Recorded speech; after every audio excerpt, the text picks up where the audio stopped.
Oh, you can't win a maiden with a big bear trap. That ain't very romantic, is it? Not too. I've been paddling for 2 days, and I ain't coaxed a tune out of this thing yet.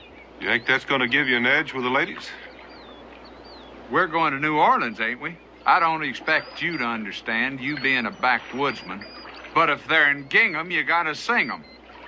Hey, if they're in gingham, you gotta sing them. Ruin them if you don't tune them. That's pretty good, ain't it? You sing that under some windows I know, and you're going to get scalded for sure. You're probably right. Hey, how about this? I asked her daddy for her hand, said give it to me this minute.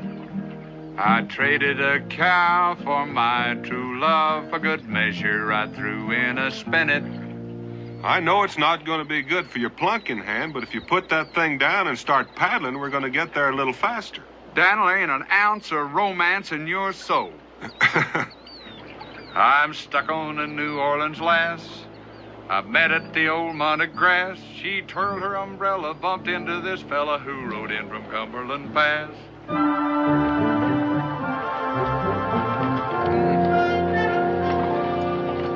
This is really someplace, isn't it, Daniel? Thank you. Sure is, Josh. You know, I heard a fella talking to the hotel clerk, and he said there were 12,000 people living in New Orleans already. Just seems impossible. You know it? All of these people crowded into one little old bitty place. I'm sorry. You know, I got a feeling that you could live here for a year and still not meet everybody. You know something, Josh? Hadn't thought much about it. You could probably take Boonesboro, put it across the street, people pass it all day long and never even see it. More than likely, but that's all the more reason for living in Boonesboro. Oh, I wouldn't want to live here. But you gotta admit it's a good place to visit. I'm not going to fight you on that. Oh, lady, be careful. Where are you going? Monsieur. It's those cutthroats who are following me. Now, do permit me. Wait, now that's not going to happen to you as long as we're here.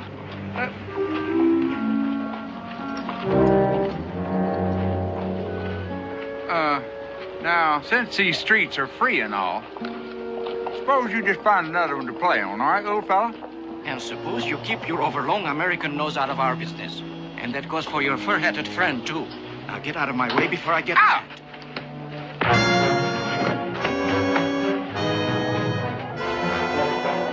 He's busy. Try me. Lemouche.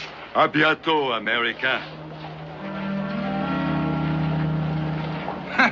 Just when it's starting to get good, too, huh, Daniel? That big one's got a head of cast iron.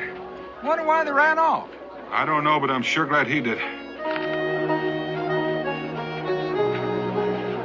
She's gone, too.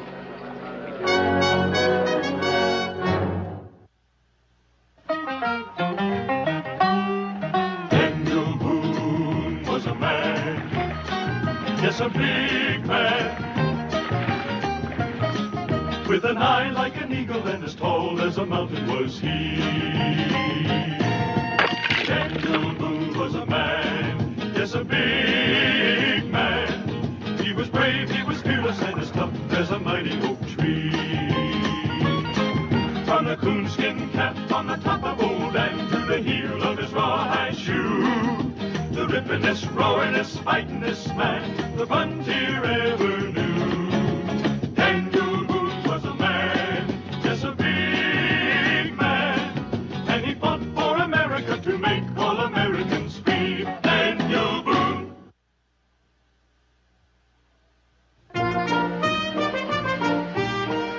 Well, why would she just run off without saying goodbye, thank you, or anything? Well, maybe she remembered something she had to do. Why would those two fellas be chasing her? Josh, you've asked me a question I can't answer. Bonjour, Monsieur Boone, Monsieur Clement. You have returned so soon. Mr. Hamel. Your business was concluded satisfactorily? Very well, thank you.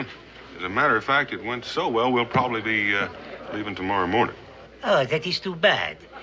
Good for you, of course, but bad for me. It is such a pleasure to have you as a guest. Something is wrong, Monsieur Clement? I can be of some assistance. No, not unless you're good at solving riddles. Riddles, Monsieur? I think we'll just take the key and a good hot bath. Josh here's had a rough day. Ah, but of course, monsieur. Number 12. Thank you. Come on, Josh, you've been waiting for something to happen, and it has.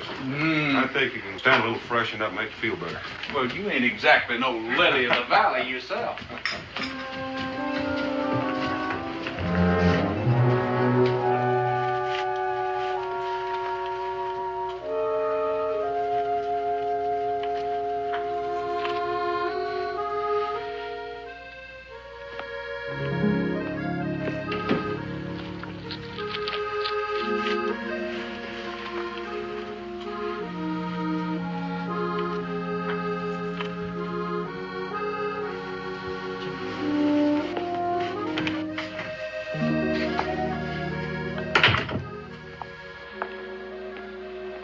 She's in room 11.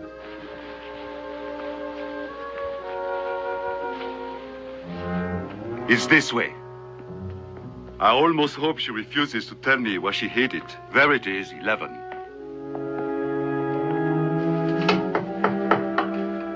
Mademoiselle Jaunet, this is the proprietor.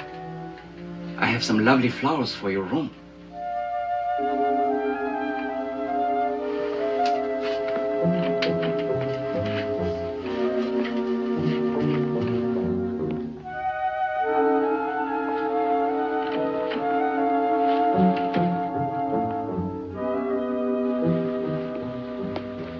Thibault should have watched the hallway for the girl while you searched the room. No, help me search the bureau drawers.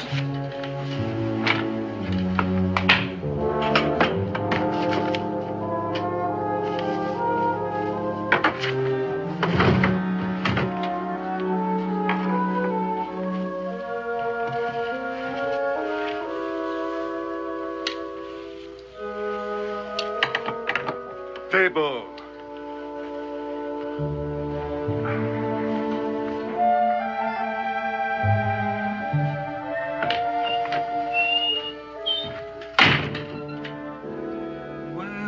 Well.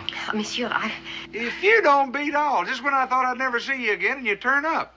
What'd you ask the man at the desk from... Wait a minute. I don't remember giving you my name. Oh, no, monsieur. But I asked him for the handsome young American. Well, I ain't gonna quarrel with you. I might say there's something wrong with your eyesight, but... Oh, I'm sorry the way I look. I just stepped out of the tub. Oh, please, monsieur, Clemens. Josh Clemens. Monsieur Clemens, I will return later.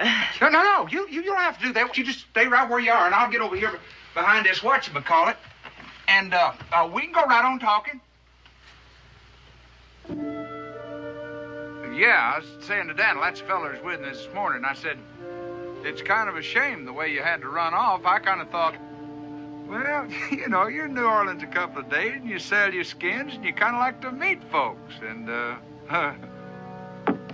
you still there? Oh, oui, monsieur. I'm still here. My name is Eugenia. Oh, that's a pretty name, Eugenie. Merci, monsieur. You can call me Josh. Oh, Josh. I hope you never run into them fellers again.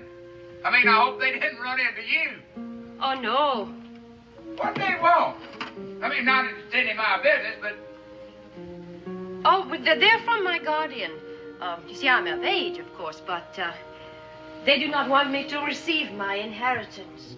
Oh, that's too bad. You need any more help, though, you just say the word, Eugenie. Oh. Maybe I could go talk to him. I mean, your guardian. Oh, that's very kind of you, monsieur. But only what I would expect of someone so gallant. Well, I didn't do anything that anybody else wouldn't have done. Ah, you look so handsome.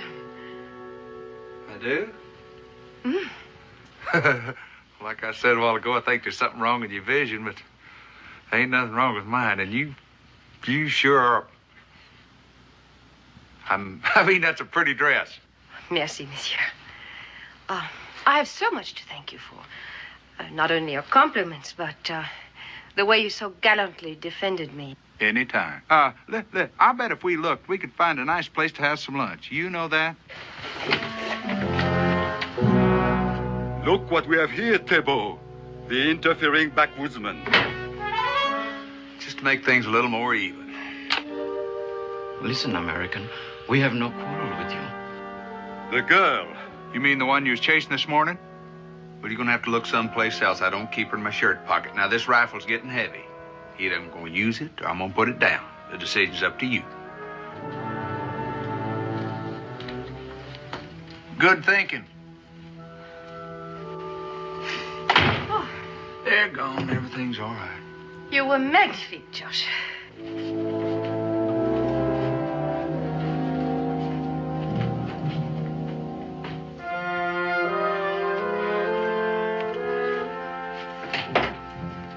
Daniel. Eugenie, it's my friend Daniel Boone. Daniel, this is Miss Mademoiselle Eugenie. Genet. Enchanté, Monsieur Boone. Miss Jonay, I just saw the two men that were chasing Miss Jonay. If they don't know she's in here. Guardian, they work for her guardian. I'm sure Monsieur Boone is not interested in my troubles, Josh. Well, that's not so, Miss Jonay, if we can be of some help. See, Eugenie? Well, Daniel, her guardian's trying to steal her inheritance. Well, have you been to the authorities? Oh, well, no. Because you understand, it's a family matter. I see. I have imposed upon you long enough, gentlemen. Well, I thought we was going to have lunch. Oh, another time, perhaps, Josh. Supper? Oh, we shall see. You know, them two fellers might still be out there. Oh, well, I'm right across the hall from you, and I'm sure they will not try anything again. Au revoir. Au revoir, monsieur. Daniel, do we just have to go home tomorrow? Well, Mr. Phelps is going to pay us for our furs first thing in the morning. Yeah. We just now agreed and arrived at a price. We could stay here in the city. And, of course, with the things happening to you that are bound to happen to you, I would say there was an excellent chance of your ending up without a shilling for a whole season's worth of trapping. All right. Look, Well, now, Josh, you are a grown young man, and I will not stand in your way if you want to stay here in the city and spend your money. oh, Boy, she sure is a pretty young thing, now, isn't she? Yes, she is. Man, the way she talks and acts, you just feel like you want to help her. Mm-hmm. You know what? I might just sing her song tonight. But I'm going to do some tuning first. This thing don't sound right.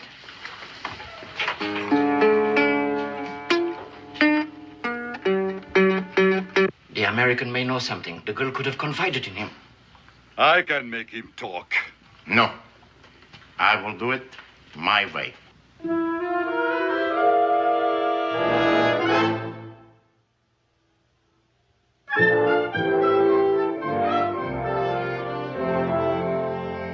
Where are you going, my pretty little miss, my little brown-eyed daisy? If I don't find me a young man's son, I think I'm going crazy. A rink-tum, mink-tum, dee-dee-dee-um. A rink-tum, mink-tum, doo-dee. Would you mind telling me something?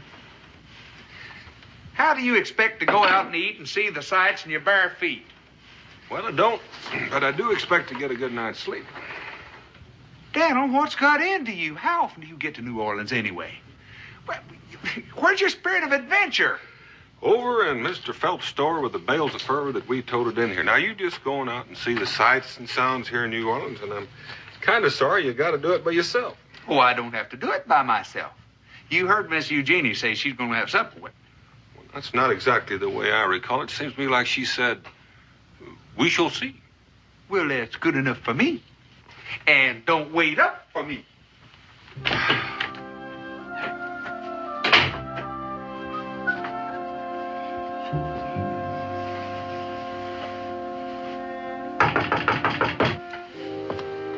Who is it? It's me, Josh Clemens. You ready for supper? No, I have the mal de tête. Well, a headache. I'm so sorry. Oh, me too. Maybe if you got out and got some fresh air, it might make you feel better. Oh, no, I'll just lie down. Oh, but you go ahead to supper, and perhaps later I will feel more like going out. All right. Well, I'll be back in about an hour. All right.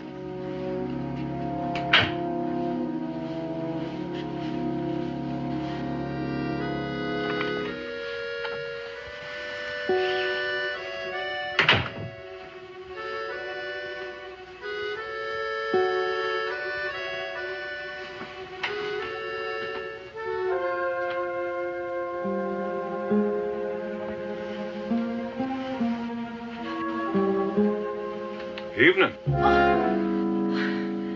If you're looking for Josh, I thought he was with you. Oh, Monsieur Boone, what you must think of me entering your room without being invited. I had a terrible headache, and I told Josh that when I felt better, I would come over. Well, that's perfectly all right, mademoiselle. Oh, I did not know, of course. I did not even dream that you would be here. When you see Josh, would you tell him that my headache is much better? Well, if you would like to find him, he's probably in that fancy eating place over there across the street. Oh, well, merci, monsieur.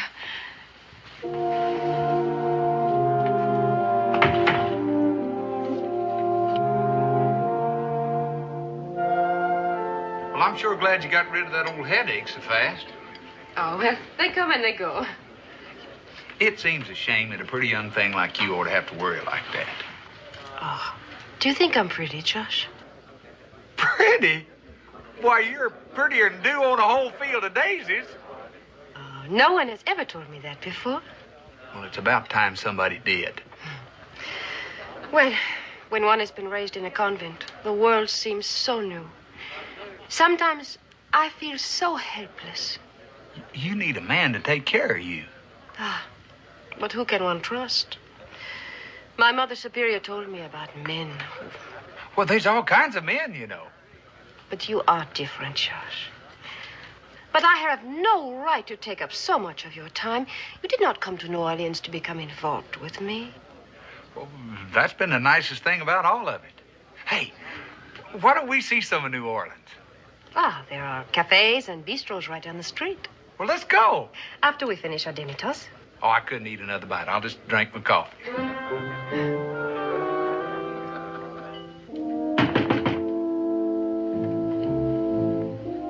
Who is it? Police, monsieur.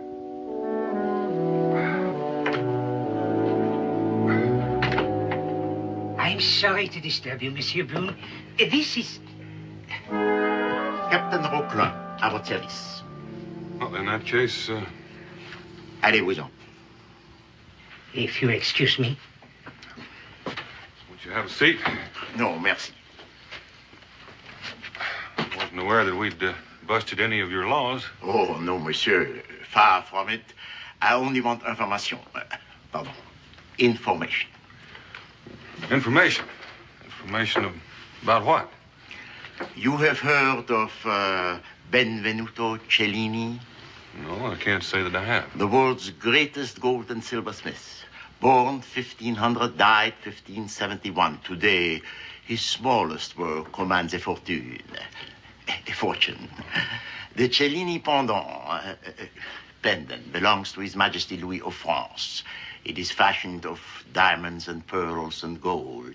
It was stolen from the royal collection 2 months ago. We traced it here to New Orleans. Worth a lot, is it? Conservatively, 100,000 of your American dollars, 400,000 francs. A tidy sum, no? Yes, it is. But I don't see what... We have reason to believe that one of the thieves who brought the Cellini pendant to New Orleans was a woman who calls herself Eugénie Jaunet. You know her. No. Met her. Are you going to arrest her? Our interest is first and foremost recovery of the Cellini pendant. And alas, the Jaunet woman had accomplices. 2 men. One taller than me, the other much shorter. Exactly. You have seen them. Well, you could say that. Our information is that the Jaunet woman had stolen the Cellini pendant from the accomplices so that they too pursue her. Well, I will disturb you no more, monsieur. Perhaps I will return to talk to your friend. He is out. He is. We policemen have our informers. Is he attracted to Mademoiselle Jaunet? I would not blame him. Well, you might ask him yourself. Indeed. You have been most helpful. This is the wonderful time of the day in New Orleans. When the sun goes down and the breeze is just coming up across the river. All the lamps and candles are lit. Is it not gay, Josh? Yes, it is. You sure don't find nothing like this in Boonesboro, I'll tell you that. What are you thinking about? Just remembering how soon I got to go back. But I'll say one thing. Meeting you has made this a beautiful trip. You get to New Orleans often? This is my first visit. Is that right? Well, where'd you say your guardian was from? Oh, well, do you know this part of New France well, Josh? Natchez Trace, about all I know. Well, it's up country New Orleans, a place called Fontainebleau. Fontainebleau. Oh, look. How pretty. But your guardian, he wouldn't hurt you, would he? Oh, to get his hands on my money, I'm afraid he would do anything. What's his name, just in case Daniel and I might run into him sometime? Brooklyn. Rockland. How soon will you have to leave New Orleans, Josh? Daniel said tomorrow. But we might be able to squeeze another day out of it, though. It is the custom when new friends part that the man give the woman a gift, a keepsake, a memento of their meeting. I think it's a good idea. I did real good at the Firs, and I'd be glad to buy you a keepsake. Oh, no, it must be something that you already have. You understand, it's the custom. I understand, but I don't think I got a thing in the world you'd want. Oh, well, I'm sure if we think very hard, we will find something. I did bring an extra buckskin shirt with me. It's got fringe all over it. Becky made it for me. That's Daniel's wife. You'd like her. I don't think that a shirt would be exactly right, though. Do you? No, I guess not. Well, I ain't got no ring or nothing like that. Ring would make a good keepsake, wouldn't it? Oh, very good. Something that you cherish and carry with you. Well, I'd be doggone if I ain't looked through everything I got, and all I got left is my pack. Yes, and your guitar. My guitar? You cherish that? Yeah. But you wouldn't want no big old guitar. Oh, no. It's, of course, much too valuable for you to part with. Well, it's not that. It's just that you don't connect up ladies and guitars, you know. I mean, I'd be glad for you to have it, but... Oh, no. It's much too valuable. Well, it's not as valuable as our friendship. Oh, no, absolutely no. Oh, I'd just be proud if you'd accept it and take care of it and maybe think of me once in a while when you look at it. Well, there is that. I could keep it tuned for you until we meet again. Sure you could. Eugenie, please. Please say you'll keep it as a keepsake. Well, only if you will accept this from me.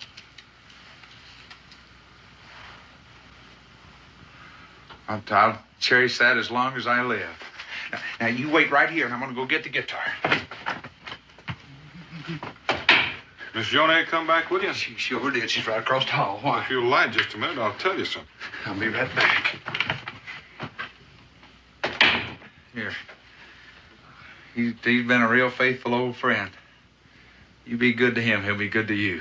Oh, you can be sure that I shall. Merci, Josh.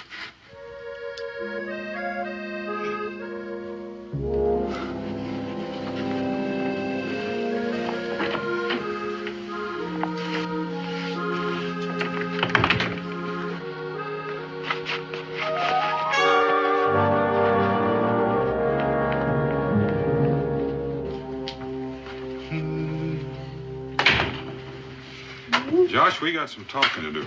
Anything you say, old friend. Where'd you leave your guitar? Miss Eugenie has got it as a keepsake. You packing already? I thought you said you're going to get a good night's sleep. Josh, some things have happened, and I want us to get an early start first thing in the morning. Not before breakfast, my good friend, because me and Miss Eugenie got an appointment. Josh, sit down. I'm going to do some talking, and I want you to just sit there and listen. Now, while you were gone, I had a visitor. Daniel, I don't believe it. I don't believe a word of it. There ain't nobody ever going to convince me that pretty little thing's a thief. I don't care who they are. And I can prove it. What did you say that policeman's name was? Roqueland, not that it matters. See? He isn't a policeman. That's her guardian. The one that's been trying to steal her inheritance. I can prove it. Come on. You'll see how wrong you are.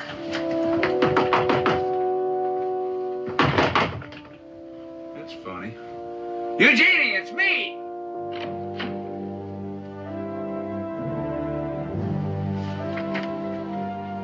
She ain't here.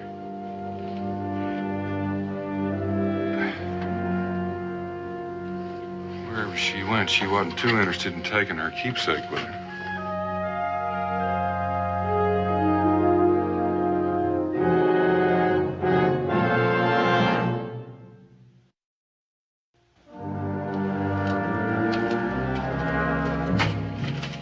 Have you found the pendant?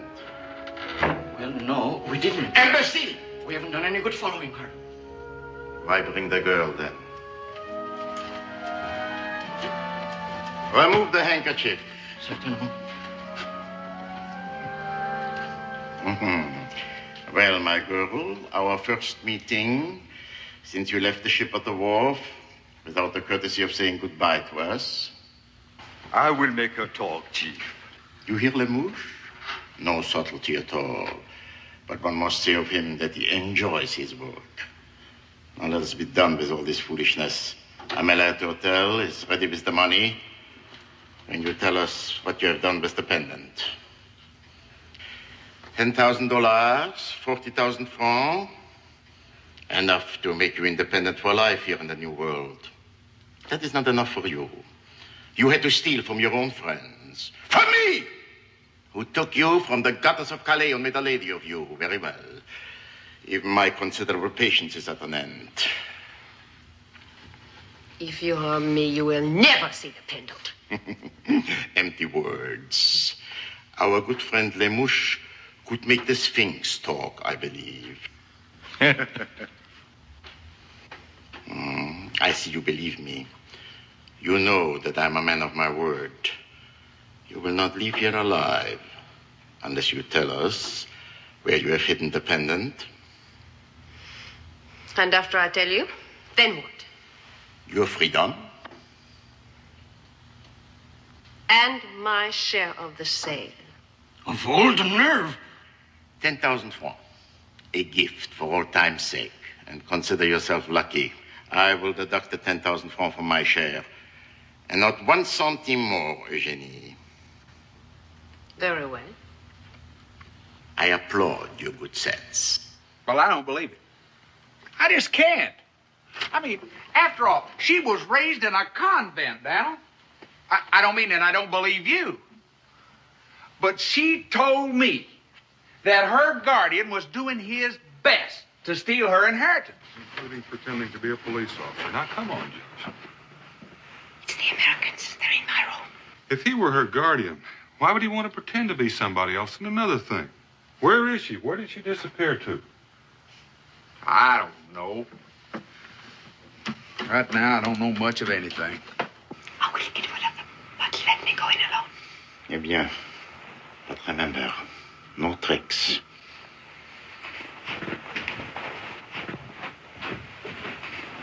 All right. All right. You get that policeman to tell me that himself, and I'll believe it. I'll do that the first thing in the morning. Oh, Monsieur Boone, Josh. What a surprise. Where you been? Oh, well, I was out. Now I'm back. You know, while you were gone, that fellow you said was your guardian? He came over here and told Daniel he was a policeman. Miss Jonay, Captain Roqueland paid me a visit tonight. Now, normally we don't go poking our noses into matters that are not our concern, but you've kind of made this into our business by involving Josh. So I think we're entitled to know what's going on. Well, you're right, Monsieur Boone. I did lie to you. Yes, Roqueland is of the police and not my guardian. I said that only because even now I cannot bear to think I'm a criminal. I, messieurs, am of the French upper class. And when my poor father and mother died, I was left penniless to bring up a younger brother. All that we had went to pay the death duties, and only one thing left, my mother's diamond pendant. The Cellini pendant. Oui. That was to be my dowry. And my brother fell in with the bad companions and, in order to save himself from going to prison, sold my pendant to a minister of the king. This was without my knowledge. So I stole it back.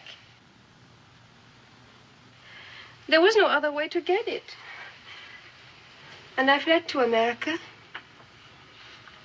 Oh, monsieur, legally, I'm a thief. Morally,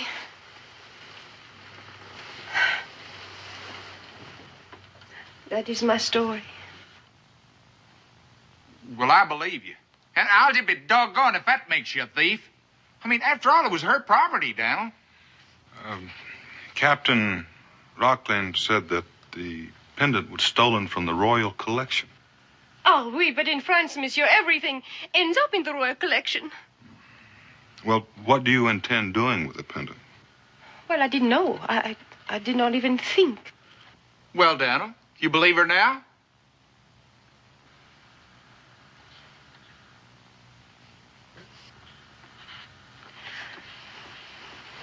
I can see that your friend is still in doubt, Monsieur Josh. And I can understand why. Well, he doesn't know you like I do. Ah, you're so very kind to me, Monsieur Josh. But under the circumstances, I think it would be best if you should retain your guitar. Well, it's your keepsake. Yes? Mademoiselle Journet, this is the police. Open the door. Oh, moment. Take it back, George. It's much too valuable for me.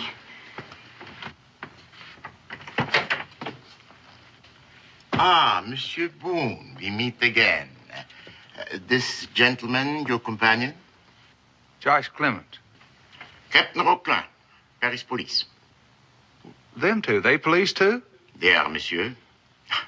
Oh, yes, I understand. There was a slight, comment dit-on, altercation. Well, there wasn't nothing slight about it. Interrupted was more like it. Why wasn't he in uniform before? We do not wish to advertise our presence, monsieur. Theft from the government is a matter of some embarrassment. But now, this is an official visit. You understand. An interrogation of Mademoiselle Journet. Well, monsieur, you will wish to return to your room. It is late. You sure you don't want this for a keepsake? We'll discuss it later, Josh. Good night, monsieur. If you need me for anything... Good night, Josh.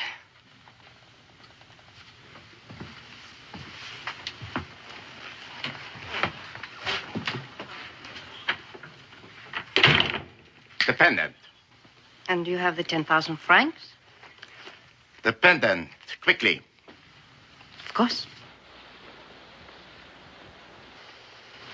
We looked there. We went through all the drawers. Ah, but you did not look above.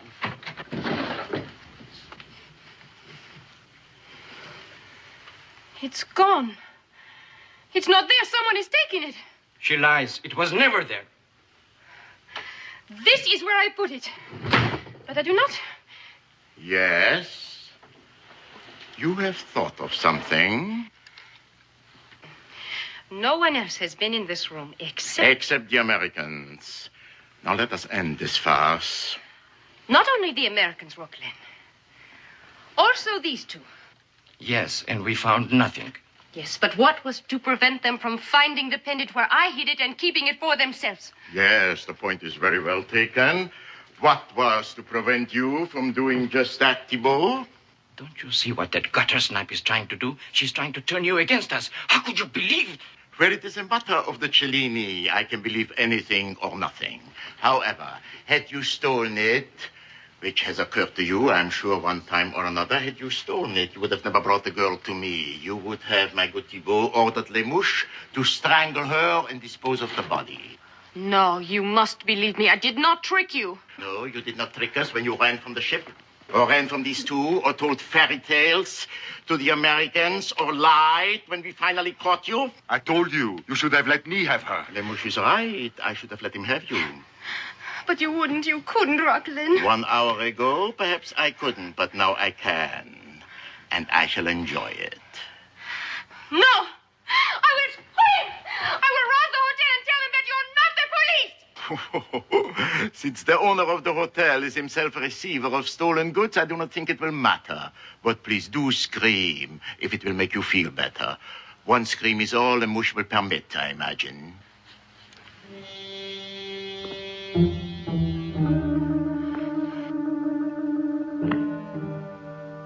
No, you keep him away from me. You've got to believe me, Raquel. You've got to. I did not lie to you. I showed you where I put the pendant. Attendez, Lemouche. Then who removed it? The nosy American, the one she calls Josh. No, it was the hotel proprietor. More lies. He's buying the pendant. Why would he? Why not? Why pay 400,000 francs for something if you can get it for nothing? Thibault, get him up here. Bien sûr. You have much to answer for, Eugenie. You better pray that we find the pendant.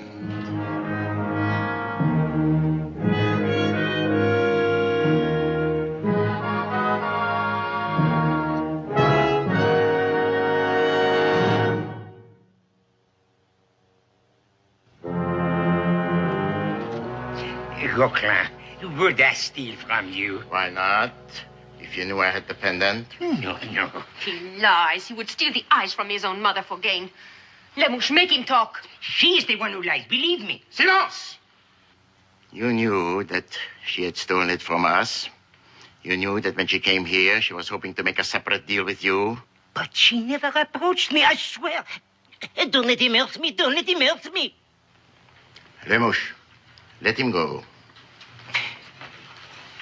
You believe him? Thank you for your faith in me. I have faith only in her greed and in your cowardice, which in your case outweighs her greed. I have no dignity. I steal, I overcharge, I lie. But when it comes to fear, I am a man of complete honor. Please, Rocklin, tell him to get out. I'm getting sick. Bon. Allez-vous-en. Thank you. It was unkind of you to accuse me of betrayal. I go.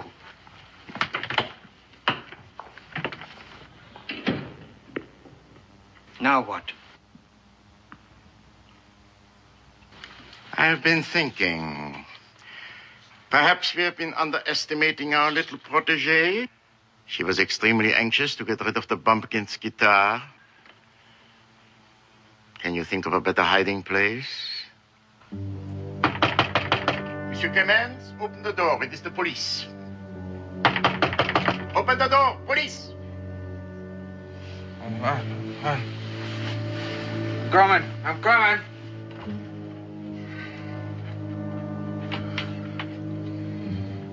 I regret the inconvenience, monsieur. Your friend, where is he? I don't know. He's not here. What do you want me for? What are you doing with her? It will be necessary for you to accompany us to the prefecture. What? The police station. We will not keep you there long. We are still not satisfied with her story. Perhaps you will be able to clarify matters. Lemouche, the guitar. Well, what do you want with that guitar? Evidence, monsieur. Please get dressed and hurry. Inside, quickly.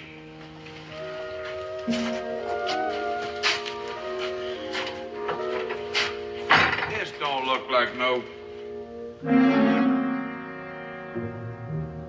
I was right. You're not police. Bravo, Monsieur Clemens.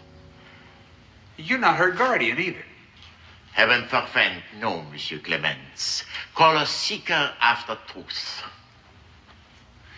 Wouldn't Seeker of the Pendant be a little more like it? I don't know where it is. Ask her. She'll tell you. The young lady is most reticent on many points, monsieur. Chief among them, of course, the whereabouts of the pendant. It is my thought that you have been closer to it than you realize, if indeed you are the innocent you would have us believe. Now, why don't you cut out all that fancy talk and tell me what I'm doing here and what you want with my guitar? The answer to the first question will depend to a great extent on the very instrument, American. Le mouche, the guitar.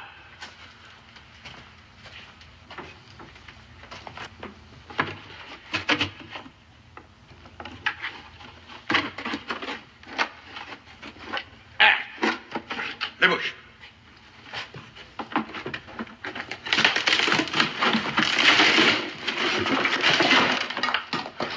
You broke my guitar. He's not there. I never thought it would be. I confess my hopes were high. Was it there?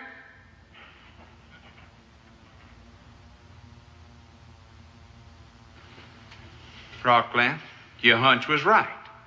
But somebody beat you to it. Her. No. No, I swear. I did lie to you before. I put it in the guitar, not the chiffonier, but I did not remove it. I could not. There was no time. You must have really had your fun making a fool out of me. Keepsake. A boob. What a flop-eared, ox-headed boob I am. Rockland, I say it again. It's her. Nobody else could have known it was in the guitar. Nobody else had the chance to take it out. Your logic is irrefutable, my dear Thibault. Looks like a case of the biter gets bit, doesn't it? You stole the pendant, she stole it from you, and now somebody stole it from her. No, American. She merely removed it from one hiding place to another. All roads lead to her. No. I swear. Of course you would do anything, but you have cried wolf once too often. I will give her 1 minute to tell us where the pendant now is. No, Josh, don't let them do this to me. 10 seconds gone.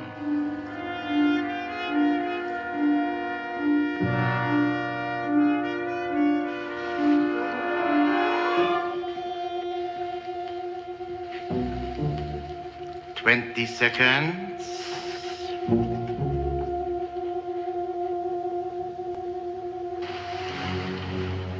Tell your lackey to hand me his gun. I shall count to 3, then I will fire. You may even live a few hours, Rockland, in exquisite agony. Thibault, do as she says.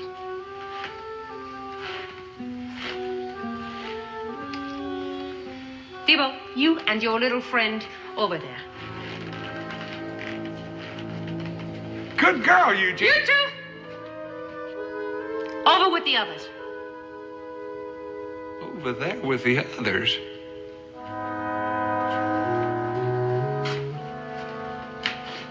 Now you turn around very slowly.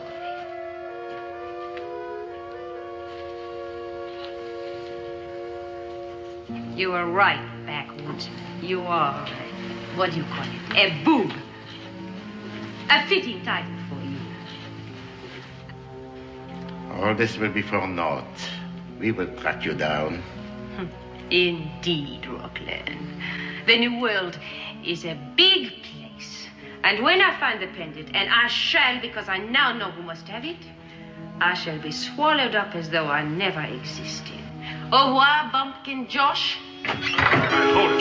Stand.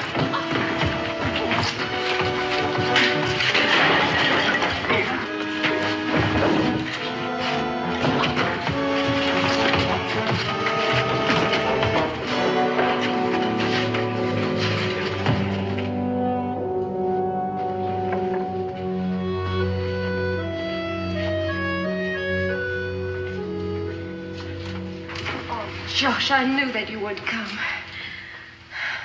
You have no idea how glad I am to see you. All those terrible things that I said to you last night. Of course, I didn't mean a word of it. But you know that, don't you? Of course he knows that, ma petite. Oh, but I had to say those things to make him believe that you and I had had a... How do you say, A lover's quarrel, no? I was afraid for you. They would stop at nothing. Look at them, those animals. Oh, you know that I will never be anything but grateful to you. And I will show you what my gratitude means once you get the keys. Hurry, my Josh, my dear old Josh. But be ever so quiet so you do not wake up the Claude who's sleeping so soundly there. Then we will get to know each other. Really know, Josh. Hurry, my darling. Hurry. Oh, I'd really like to get to know you.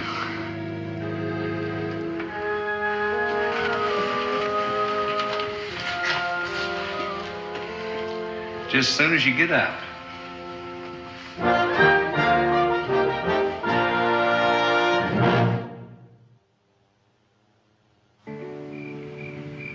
Satin piped, I heard him sing praise of Orly, Orly, Orly, made of golden hair. Sunshine came along and swallows in the air.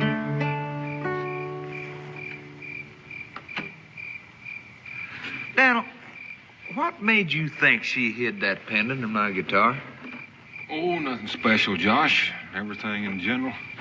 Caught her looking at it once when she didn't know I was watching. I reckon she seemed almost too good to be true. I didn't know what I was looking for or what I was going to do with it when I found it, but I kind of had a hunch it was going to be valuable. I thought I was a goner. Do you think she'd have really pulled that trigger if I'd have grabbed for that gun? I'm sure glad you didn't try finding out. Daniel, what do you really think of me? I mean, deep down. Well, I think you're slow to anger. But once you get mad, look out. Friendly, generous. Stupid, dumb, green. It's a green I could hide in short grass. Better men than you've been fooled by girls not half as smart as that girl back there in New Orleans. Maybe next time you'll be luckier. You might as well just forget it. Could have happened to anybody. Could have happened to me. But it didn't. It never does. And why, if you ain't smarter than I? Well, like I say, maybe I was just luckier than you, Josh. After all, I did get Rebecca to marry me. Although sometimes I can't really figure out why she did. Daniel, one more thing. That fella, the one that caused all the trouble. Benvenuto who?